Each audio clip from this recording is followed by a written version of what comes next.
Imagina un lugar donde el tiempo no se cuenta en minutos, sino en luces y aromas. Donde los relojes no apremian y el alma se sincroniza con los ritmos invisibles de la montaña. Un sitio donde lo cotidiano tiene la textura del asombro y cada jornada empieza con un suspiro de la naturaleza. Así son los pueblos ocultos en el corazón de Suiza. Pequeños, silenciosos, casi suspendidos en el tiempo, donde la calma no es una excepción, sino la norma. Lejos del bullicio urbano, lejos de las pantallas, lejos del ruido, allí, la vida sucede a otro compás. Uno lento, generoso, lleno de significado. Estos pueblos no son simplemente bonitos. Son verdaderos refugios del alma. No por lo que ofrecen, sino por lo que quitan, la prisa, el caos, la desconexión. Hoy te invito a cruzar ese umbral invisible. A asomarte al otro lado del mundo moderno. A descubrir cómo se vive cuando el paisaje no solo rodea, sino que moldea. Cuando la belleza es más que un adorno, es una forma de estar en el mundo. ¿Dónde empieza el día? Un despertar entre nubes. El día no comienza con un sonido artificial en estos pueblos suizos. Aquí, en las aldeas colgadas entre valles profundos y cimas nevadas, como Murren o Wengen, no existen alarmas que interrumpan el sueño con violencia. No hay vibraciones de móviles, ni pantallas que despiertan con luz azul. El amanecer llega como una caricia, suave, envolvente, casi invisible. Se manifiesta en la forma en que la luz se posa sobre las montañas como una manta tibia que las despierta poco a poco. Desde el interior de una cabaña de madera, con ventanas pequeñas y cortinas tejidas a mano, los ojos se abren al ritmo natural del entorno. La primera sensación no es visual, sino sonora. No hay motores. No hay sirenas. Solo el susurro constante del viento moviéndose entre los tejados inclinados, y el leve crujido de las vigas antiguas que se estiran con el cambio de temperatura. Afuera, el mundo parece detenido, pero está comenzando a latir con su ritmo secreto, invisible para quienes han olvidado cómo escuchar. El aire es otro protagonista de este despertar. Al abrir la ventana, una brisa limpia y cortante entra en la habitación como un recordatorio de que aún existe un lugar donde respirar no es automático, sino un acto de presencia. Un aire frío, sí, pero con aroma a leña, a tierra húmeda, a pan horneado en la casa vecina. Un aire que obliga a cerrar los ojos por un segundo solo para saborearlo. En estas aldeas, el despertar no es transición, es transformación. Lo cotidiano tiene un peso distinto. Cada gesto matutino está cargado de intención. Los pies, al tocar el suelo de madera, se hunden ligeramente, recordando que esa casa ha sido pisada por generaciones. Al caminar hacia la cocina, los sonidos son tenues. La madera que cruje, la tetera que susurra, el murmullo lejano de una campana que suena desde alguna granja, como una nota musical perdida en el aire. El fuego, si no se ha mantenido vivo durante la noche, se aviva con manos curtidas que conocen el arte de acomodar la leña. Las brasas antiguas se despiertan con un suspiro rojo, y en minutos, la chimenea vuelve a hablar con su crujido familiar. En la repisa hay tarros de mermelada, miel espesa, y un puñado de nueces recogidas en otoño. Todo tiene historia. Nada es anónimo. Nada es inmediato. El pan se corta con cuchillo de sierra y se unta con mantequilla que aún conserva el perfume de las hierbas con que fue batida. Cada bocado tiene textura, memoria, gratitud. En estos pueblos, la cocina es más que un espacio, es el altar del nuevo día. El café, preparado sin apuro, sube lentamente en la cafetera, y su vapor se mezcla con el calor del fuego, con los rayos que ya empiezan a colarse por las rendijas, y con el olor tenue de la lana y la madera. Afuera, el paisaje comienza a abrir los ojos. Los tejados todavía tienen escarcha. Las flores que resistieron la noche se desperezan con lentitud. Una mujer abre la puerta de su casa para alimentar a las gallinas. Un niño pequeño, aún en pijama, se asoma al porche para saludar al perro del vecino que cruza el patio cubierto de rocío. Nadie corre. Nadie grita. Todo parece moverse con una delicadeza casi coreográfica, como si una inteligencia secreta dirigiera los gestos con precisión milenaria. En lugar de tráfico, hay trinos. En vez de ruido, hay distancia sonora, el repiqueteo de una cuchara en una taza de cerámica, el roce de los esquíes de fondo que alguien prepara para una jornada en el bosque. A veces, se escucha un trineo. Otras veces, solo la respiración del pueblo entero, expandiéndose y contrayéndose con cada estación. No hay obligación de hacer nada. Pero todo se hace. Y se hace bien. Porque en estos pueblos, cada amanecer es un privilegio, no una carga. Despertar no es el primer paso hacia una jornada de productividad. Es la oportunidad de habitar el presente con una conciencia rara, casi extinta. Una oportunidad de estar en el mundo con todos los sentidos abiertos. Y si hay algo que define este despertar no es la luz ni el sonido. Es la lentitud. Esa lentitud que no desespera, sino que reconcilia. Que devuelve al cuerpo el derecho de ir a su ritmo. Que permite pensar antes de hablar, mirar antes de caminar, agradecer antes de consumir. Las mañanas aquí no se repiten. Cambian con las estaciones, con los años, con los estados del alma.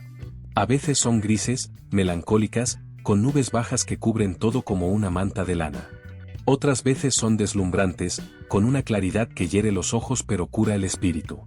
Pero en todas, absolutamente en todas, hay una certeza: el día empieza no porque el reloj lo diga, sino porque la montaña lo permite. Y eso lo cambia todo. Casas que cuentan historias. En los pueblos suizos que reposan entre montañas, las casas no son simples estructuras diseñadas para proteger del frío. Son corazones de madera latiendo desde hace siglos. Aquí, la arquitectura no es una cuestión de moda ni de eficiencia energética, sino de herencia, de tradición, de conexión con la tierra. Las viviendas se erigen no para dominar el paisaje, sino para honrarlo. Desde lejos, parecen casi iguales: fachadas robustas, techos a dos aguas, balcones de madera tallada, ventanas diminutas por donde se cuela la luz como un secreto. Pero basta con acercarse para comprender que cada casa es distinta. Cada una tiene su historia, sus cicatrices, sus silencios. En ellas no vive solo una familia, habita el tiempo. La madera, ennegrecida por los inviernos crudos y los veranos intensos, guarda el olor de generaciones. En sus vetas se leen los inviernos de 1917, los días sin pan durante la guerra, los veranos de cosecha abundante. Los clavos oxidados no se reemplazan, se respetan. Son testigos. Las paredes no se pintan de blanco aséptico, sino que se dejan envejecer como la piel de un rostro sabio. Aquí, en estas casas, la vejez no es deterioro, es belleza profunda. Muchas fueron construidas por los bisabuelos de quienes hoy las habitan. No por arquitectos ni ingenieros, sino por manos curtidas que conocían el oficio de la madera como quien conoce un idioma antiguo. Cortaban los troncos en la estación precisa, los dejaban secar al sol durante un año entero, y luego ensamblaban las piezas sin un solo tornillo. Solo encajes perfectos, unión de alma con alma, como si la madera misma supiera cómo abrazarse. Al cruzar el umbral de una de estas casas, se entra en un mundo paralelo. El suelo cruje bajo los pies, no como una falla, sino como un saludo. Los muebles no son comprados por catálogo. Son heredados. Una mesa que ha servido desayunos durante 100 inviernos. Una lámpara de aceite que ahora es eléctrica, pero aún conserva su forma original. En la pared, una hilera de fotografías sepia, algunas borrosas por el tiempo, que muestran rostros serenos mirando directo al lente, como si aún vigilaran la casa. La cocina suele ser el alma del hogar. Allí, el fuego nunca falta. La estufa de leña, aunque ya convive con electrodomésticos modernos, sigue usándose para calentar la leche, cocer las sopas, o secar las medias tras un paseo nevado. En las repisas se alinean tarros de conserva con etiquetas escritas a mano. Mermeladas, frutas encurtidas, hierbas del verano que ahora perfuman el invierno. Todo huele a algo conocido, algo amable: canela, resina, cera de abejas, humo antiguo. Y entonces, al mirar hacia afuera, uno descubre los balcones. Esos balcones llenos de flores imposibles. Geranios encendidos en rojo y fucsia, petunias colgantes, pensamientos de color morado oscuro. A pesar del frío, a pesar del viento, florecen. Y lo más bello, no son las mujeres quienes los cuidan, como dicta el prejuicio moderno, sino los hombres. Con orgullo. Con ternura. Con precisión. Cada mañana, al terminar los primeros quehaceres, muchos hombres del pueblo salen al balcón con su regadera de metal, sus tijeras de podar y una sonrisa leve. Ajustan las macetas, quitan las hojas secas, murmuran palabras que solo las flores entienden. Lo hacen sin apuro. Como si regar fuera una forma de meditar. Como si cuidar lo bello fuese, en sí mismo, una tarea esencial del día. Y cuando alguien les pregunta por qué lo hacen, no dan grandes explicaciones. Algunos dicen que así lo hacía su padre. Otros, que les gusta ver la casa viva. Pero la mayoría simplemente encoge los hombros, como si la pregunta no tuviera sentido. Aquí, cuidar de las flores no es tarea de nadie. Es parte del vivir bien. Del vivir con amor. No hay prisa en ese gesto. Solo constancia. Solo una dedicación que desafía las estaciones, el tiempo, la lógica urbana. Porque en estos pueblos, cada pequeño detalle importa. Especialmente los pequeños. Una flor bien cuidada no es solo estética, es símbolo. Es un recordatorio diario de que lo delicado también tiene fuerza. Que la belleza no es un lujo, sino una forma de agradecer. Y esos balcones, vibrantes en color y vida, son más que adornos. Son saludos a los que pasan. Son ofrendas al cielo. Son cartas abiertas que dicen, aquí vivimos, aquí cuidamos, aquí recordamos. Porque sí, en estos hogares, todo es memoria. La silla del abuelo que aún cruje en la esquina. El bastón colgado detrás de la puerta. La bufanda que tejió una abuela y que aún se usa cada invierno. Incluso las grietas hablan. Hay una en la pared que se hizo el año en que tembló el valle, dicen. Otra, en el techo, la provocó una luz que no llegó a más. Y ninguna se tapa del todo. Porque borrar la huella es una forma de negar la historia. Y aquí, la historia se honra. Se celebra. Se vive. Estas casas no están diseñadas para ser fotografiadas. Pero cada ángulo, cada rincón, cada sombra proyectada por la tarde, parece salido de una pintura. No porque sean perfectas, sino porque son verdaderas. Porque fueron hechas por humanos para humanos. Con amor, con tiempo, con paciencia. Y tal vez eso sea lo que más conmueve al estar allí, la sensación de que uno entra en un espacio que ha sido amado durante tanto tiempo que, de alguna manera, también nos empieza a amar de inmediato. Los sonidos del silencio. Hay lugares donde el silencio no es ausencia, sino una forma más pura de presencia. Donde callar no es vacío, sino una invitación a escuchar de verdad. Así ocurre en los senderos que cruzan Lauterbrunnen, Himmelwald, o cualquier otra aldea suiza suspendida entre cielo y valle. Allí, caminar se convierte en una experiencia sonora tan sutil como reveladora, una sinfonía natural que solo se deja oír cuando todo lo demás se detiene. Los pies, calzados con botas gruesas, pisan un suelo que no es asfalto ni baldosa, sino una mezcla viva de hierba, piedra, humedad y tierra respirando. Cada paso produce un crujido distinto, como si el mundo debajo respondiera al contacto. La tierra aquí tiene memoria, y cada pisada parece activarla. Hay tramos en que el terreno está cubierto por hojas secas, y entonces el andar se transforma en un ritmo suave, casi musical, donde cada crujido suena como una nota breve de un instrumento olvidado. Las hojas de los árboles no son mudas. Cuando el viento sopla, no lo hace como en la ciudad, con violencia o con urgencia, sino con una especie de ternura invisible. Roza las copas de los abetos, sacude apenas las ramas, hace vibrar los tallos de las flores alpinas. Y ese roce, ese leve contacto, produce un sonido que no se puede describir del todo, es entre murmullo y respiración. Un susurro vegetal que acompaña cada paso, como si el bosque hablara en un idioma ancestral. Cerca, bajando con serenidad, se escucha un arroyo. No ruge. No salta. No se apresura. El agua fluye como si supiera que el tiempo no la persigue. Choca con las piedras redondeadas que ha esculpido por décadas, y ese golpeteo rítmico, ni fuerte ni débil, sino constante, se convierte en el fondo musical del camino. En ciertos puntos, el sendero cruza un pequeño puente de madera, y al pasar por encima, uno puede detenerse, cerrar los ojos, y dejar que el murmullo del agua le atraviese el pecho como una melodía de infancia. En el aire, suspendido entre montañas, suenan los cencerros. No todos al mismo tiempo. No en un coro.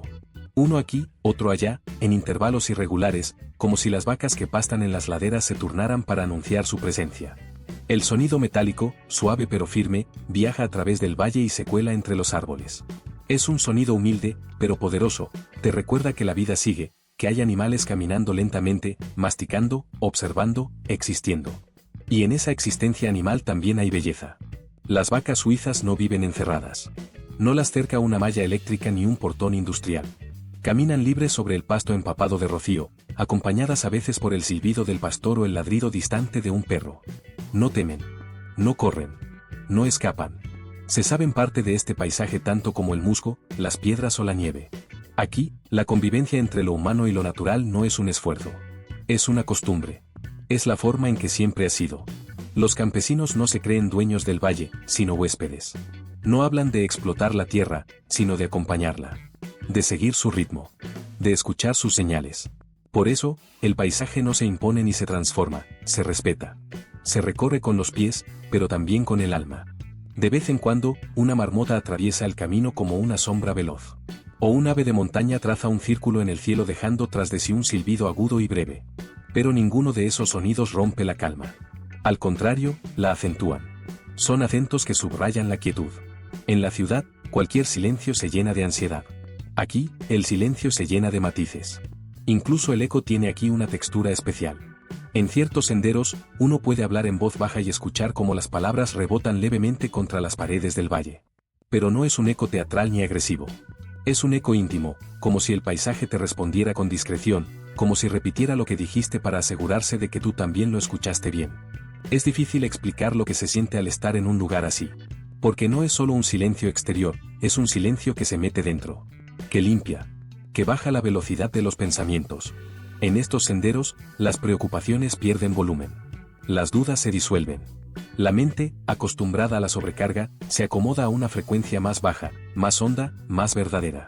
Muchos de los que han vivido toda la vida aquí afirman que el silencio es su compañero más fiel. Que lo prefieren a la música. Que lo extrañan cuando bajan a las ciudades. Que es en el silencio del valle donde encuentran claridad. Y es fácil entender por qué. Porque en este entorno, el silencio no oprime, libera. Hay algo profundamente sagrado en este caminar callado. Es como una oración que no necesita palabras. Como un acuerdo secreto entre quien anda y lo que lo rodea. Cada piedra parece colocada con intención. Cada raíz sobresaliente delata la antigüedad del sendero. Y cada sonido, por más tenue que sea, adquiere sentido. Importancia. Y así, al final del día, cuando se regresa al pueblo y se mira hacia atrás, uno no recuerda conversaciones, ni paisajes dramáticos, ni selfies. Recuerda un sonido. Una pausa. Un instante en que todo se alineó. En que uno escuchó algo que no venía de afuera, sino de muy dentro. Y que solo pudo oírse porque, por fin, todo lo demás había callado. Hago una pausa para recordarte que si te está gustando el vídeo dejes tu like y suscríbete para que no te pierdas vídeos como estos. Ahora sí, continuemos. Tiempo detenido, el tren como frontera simbólica.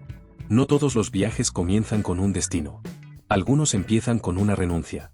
Con la decisión de dejar atrás la velocidad, la hiperconectividad, el ruido constante que da forma a la vida moderna. Así es el comienzo del trayecto hacia muchos de los pueblos suizos que se ocultan entre las montañas. No se llega en coche ni en avión, ni siquiera a través de una autopista panorámica. Se llega en tren. Y no cualquier tren, sino uno que se desplaza con una lentitud antigua, casi deliberada, como si supiera que su función no es solo transportar cuerpos, sino transformar mentes. Tomar el tren que lleva a Murren, Wengen, Himmelwald u otros pueblos colgados de las alturas no es un simple acto logístico. Es un pasaje iniciático. Una transición entre dos formas de estar en el mundo.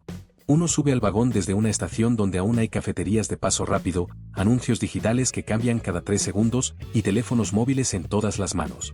Pero a medida que el tren avanza y serpentea entre peñascos, túneles, puentes vertiginosos y paisajes imposibles, algo comienza a suceder. La señal de celular desaparece. Las pantallas se oscurecen por falta de cobertura.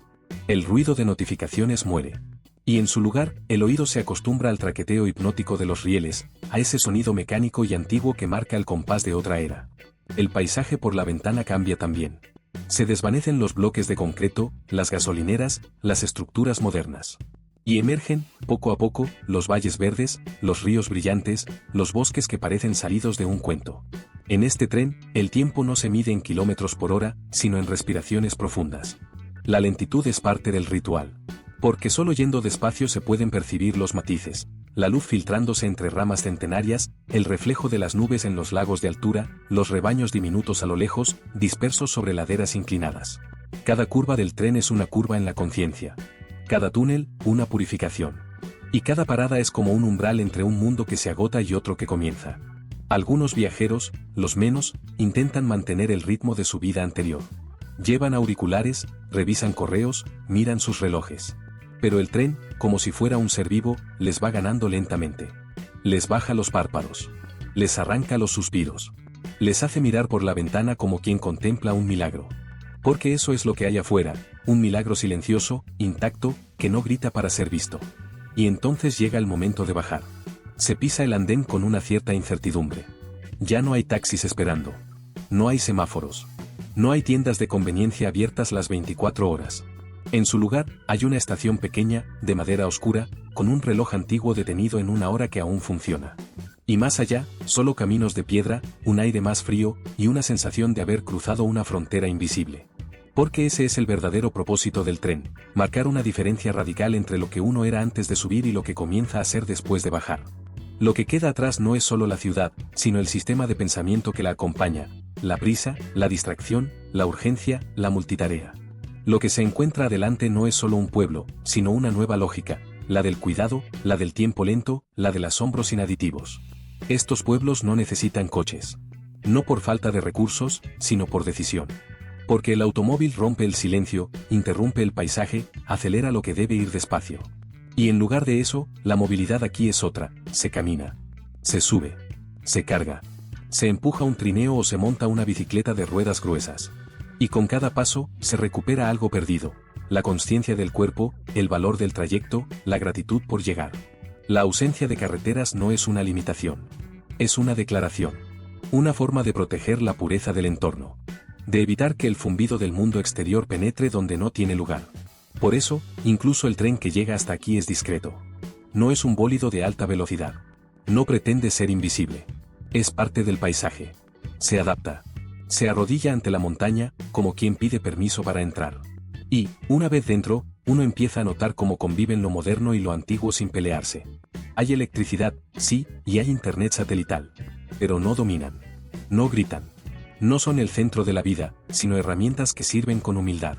La modernidad, aquí, no llegó para borrar el pasado, sino para integrarse a él como un huésped respetuoso.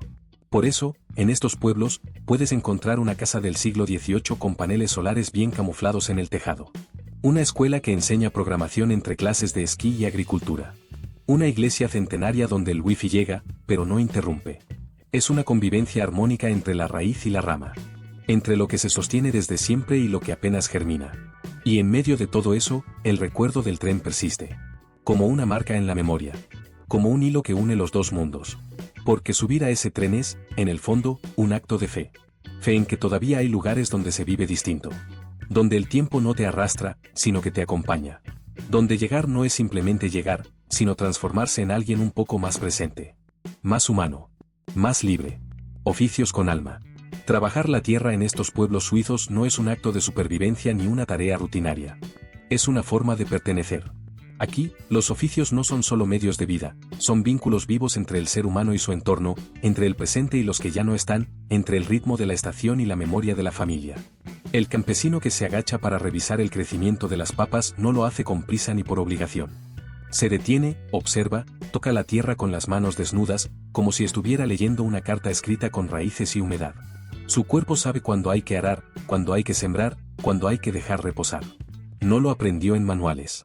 Lo aprendió viendo a su abuelo, escuchando la forma en que la lluvia cae, observando cómo el viento anuncia los cambios antes de que lleguen. Las herramientas que usa no son nuevas. Tampoco lo necesitan. Algunas tienen mangos de madera tan desgastados que podrían contarse los inviernos por las marcas en su superficie. Una hoz colgada en la pared ha cortado heno desde los años en que los caminos aún no estaban empedrados. Un rastrillo viejo, reparado con alambre, sigue peinando el campo cada otoño. No se tiran. No se reemplazan. Se cuidan. Porque tienen historia, porque han servido bien, porque aún responden a la mano que las empuña. El ordeño, por ejemplo, no es mecánico. Es casi ceremonial. Se hace temprano, cuando el aire es denso y el aliento del ganado forma nubes pequeñas en el establo. Las vacas no son cifras. No son recursos. Son seres con nombre, con personalidad, con costumbres. Hay una que se recuesta siempre sobre el mismo rincón, otra que solo come si le cantan bajito. Y los campesinos lo saben. Porque las conocen. Porque conviven. Porque hay entre ellos una relación de confianza tejida con años, con respeto, con ternura silenciosa. Mientras la leche tibia cae en cubos de metal, el mundo parece pausarse. No hay líneas de producción. No hay automatización. Hay atención. Mano firme. Mirada cálida. Agradecimiento. Porque ese oro blanco, como lo llaman, no se extrae, se recibe. Es fruto de una relación equilibrada entre cuidado y respuesta, entre dar y obtener sin dañar. No todo es agricultura. También están los oficios del bosque, de la nieve, de la piedra. Hay quien corta leña con una precisión que es casi danza. Otro talla marcos de ventana a mano, con paciencia infinita. Una mujer recoge flores silvestres para convertirlas en jarabes medicinales siguiendo recetas que llevan generaciones flotando entre las paredes de su cocina. Hay quien hace quesos en una cabaña en lo alto del valle y desciende cada 2 semanas para venderlos en el pueblo, envueltos en telas ásperas y atados con cordel. Y nadie se considera superior por lo que hace. Porque en estos pueblos, el valor no está en el título, sino en la entrega. El que recoge estiércol con dignidad es tan admirado como quien hornea el pan o cuida a los niños del pueblo. Lo importante es cómo se hace. ¿Con qué ánimo? ¿Con qué intención?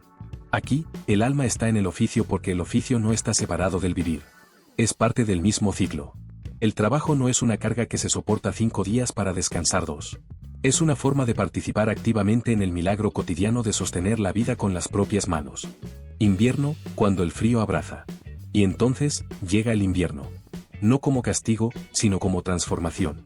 Como una gran pausa que invita a la reflexión. Como una presencia que, lejos de ser temida, es recibida con reverencia.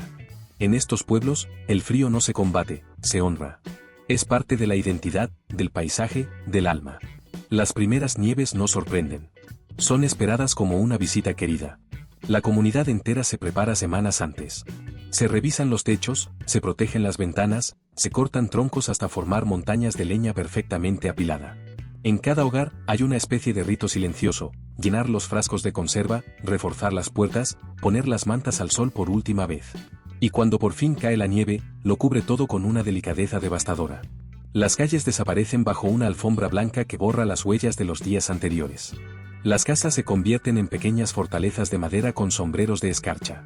Las montañas se vuelven gigantes dormidos, cubiertos con mantas inmaculadas que reflejan la luz de un sol que apenas calienta. Pero lejos de paralizar la vida, el invierno la concentra. La vuelve interior. Intensa. Las tareas cambian, se adaptan. Ya no hay que sembrar ni recolectar, pero hay que mantener el calor, cuidar los animales, limpiar los caminos. Cada gesto se vuelve más lento, más consciente, más necesario. Caminar implica abrir huellas, despejar la nieve. Cocinar implica usar lo almacenado con sabiduría. Compartir implica estar presente. Las familias se reencuentran de verdad. Las pantallas pierden su poder. Se desempolvan los juegos de mesa, se retoman los cuentos de antaño. En torno al fuego, las generaciones se mezclan. Los niños escuchan historias que no están en los libros. Los abuelos recuperan su lugar como sabios, como guardianes de la memoria. Y el fuego no solo calienta los cuerpos, calienta los vínculos. El hogar se convierte en refugio en el sentido más profundo.